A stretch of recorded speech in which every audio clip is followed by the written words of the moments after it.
ladies and gentlemen. Nice to be here the second time. Be.Bop 2013, 2012. Be.Bop was very nice. Thank you for having me, Alana.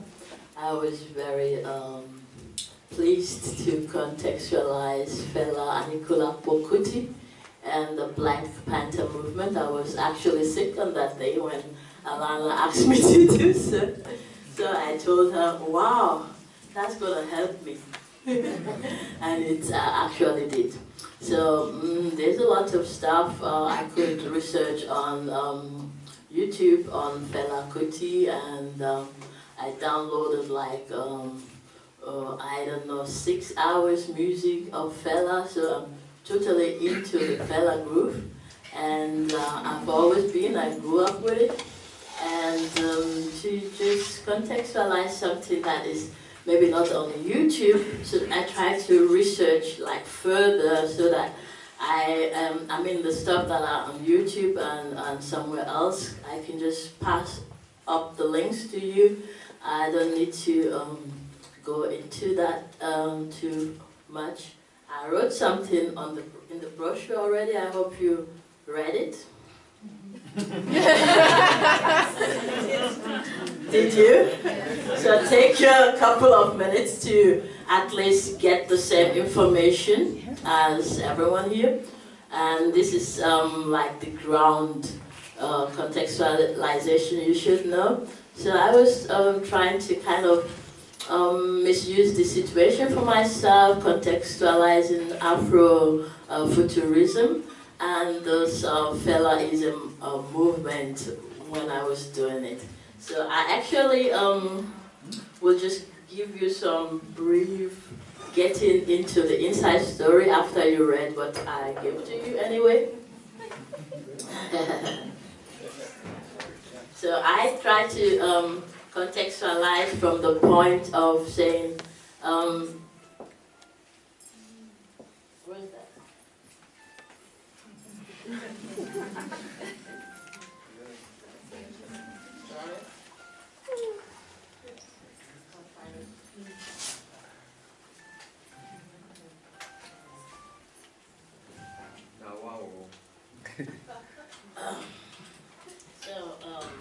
From that point, I said, okay, it should be also interesting to my studies because I am focusing on Black womanhood.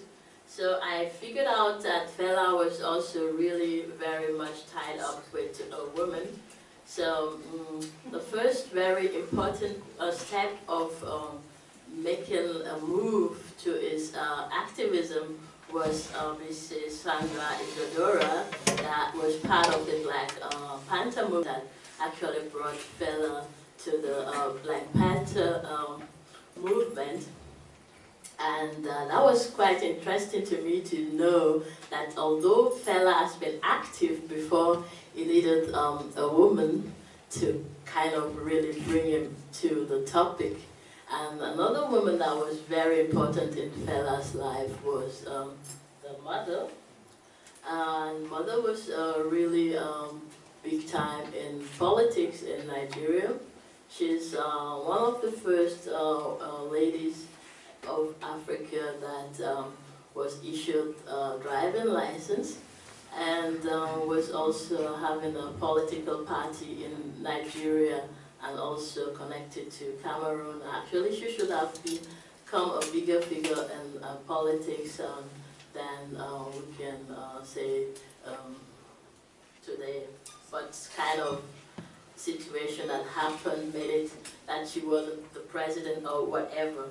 So actually, another large number of women that Fela kind of put together in his life is the history of the queens.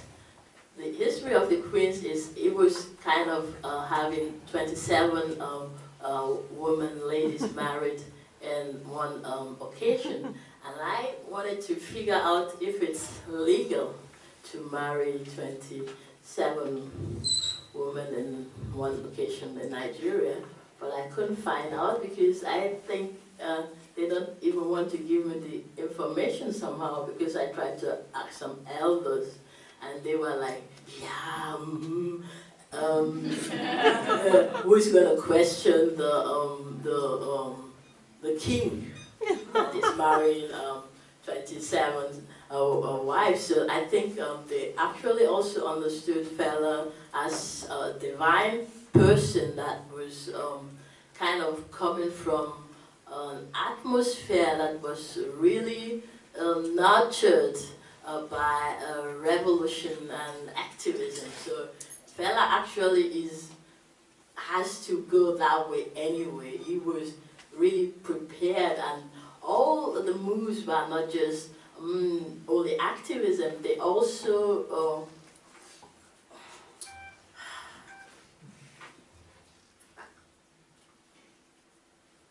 I think it's somebody from the conference that made it, or maybe somebody else can think of.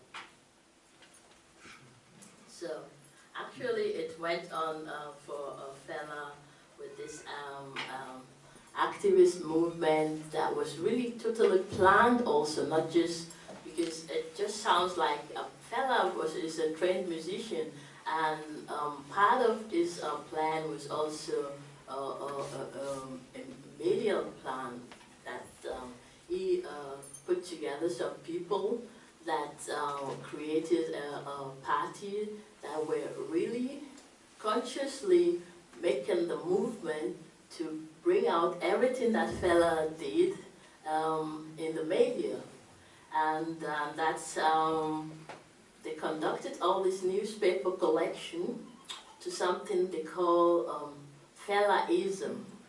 And part of this people that were putting themselves together are Martin Bayo, which was a close family friend of my mother.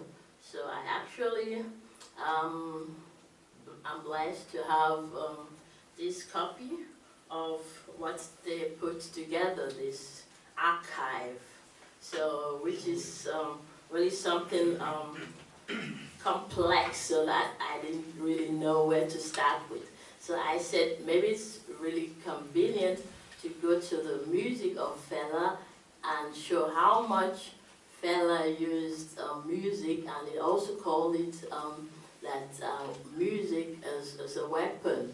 And one of what I use in contextualizing the refugee movement here in Berlin is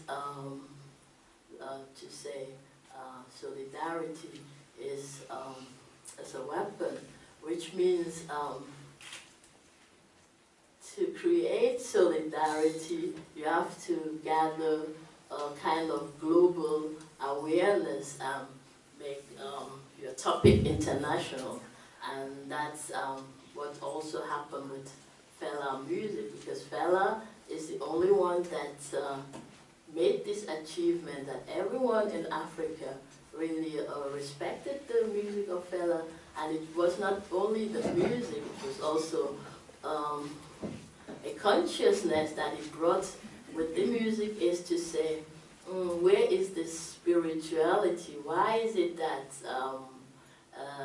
let's say, Europeans have got their religions, and after colonialization, where's the African religion? Where's the spiritual part? Where's the voodoo? And part of this movement of Fela was also this shrine. That was something that became a kind of archive for all the people that are in the same consciousness of what it means to be in this, because after actually Nigeria,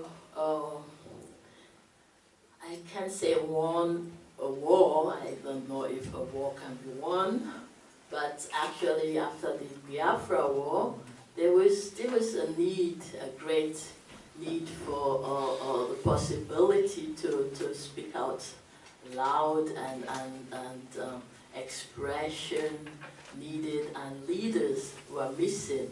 And a lot of what Fela sang about is about pointing out to the to the false leaders.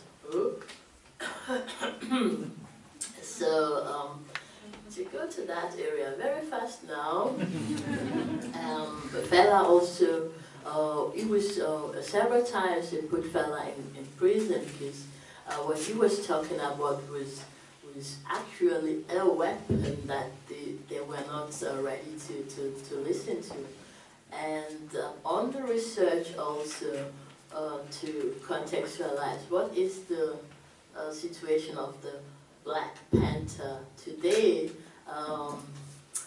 we connected with Bobby Seale, who is actually 72 years old, kind of now, still alive and active, and is contributing his budget together for now for a new Black Panther film.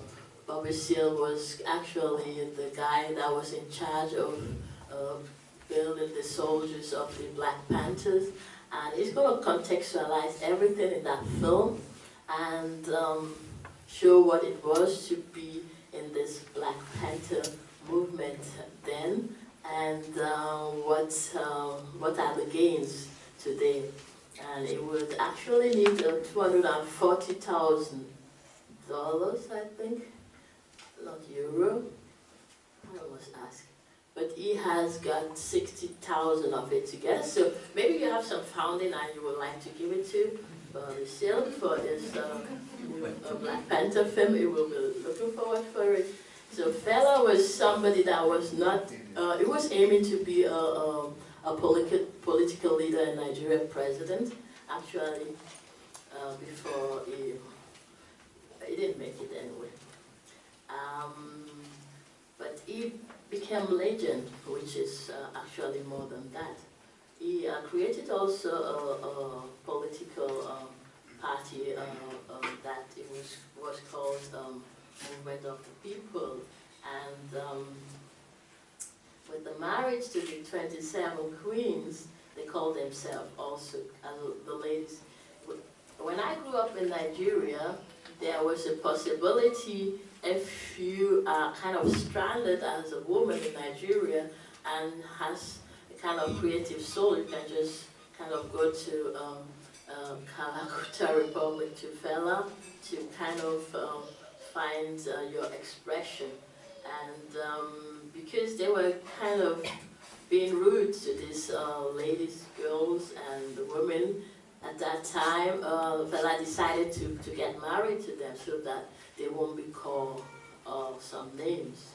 And I will try to contextualize some of his songs that you might know. Teacher, teacher, don't teach me nonsense. In all these songs, it tries to contextualize this colonial mentality that we are all stuck into, and it has a nice way of putting the VIP to vagabond in power. And there's also a song that is called A Long Time Ago, Africa Man No Dey Carry Shit. And Fela also always say, if you don't understand my language, I can't help you, because he also sings this pidgin English that was really also twisted with Yoruba. And long time ago, Africa Man No Dey Carry Shit was also a contextualization of what type or what are the names of the toilets that African people used to have. But that one is going to be ugly to explain more than that part. And I think I don't have so much minutes left. And I also just want to point out the aspect of this African queen that they kind of helped to build this company Fela, because they were dancers, they were mothers, they were taking care of the house, and they were artists. They totally brought back this African culture through their aesthetic, what they were wearing, and also they have this special way of makeup in the creations in their faces. I had a PowerPoint, but it's more like for an evening for Fela to present that. It's all of Fela's music cover is already a political statement. One of them I was in Facebook, I just posted, is about humanity can't be given to us, where on the pictures it contextualized already Margaret Thatcher with two horns and all I mean, it's really deep to come to this aspect of Fela, and I loved to do it, and thank you very much, Alana.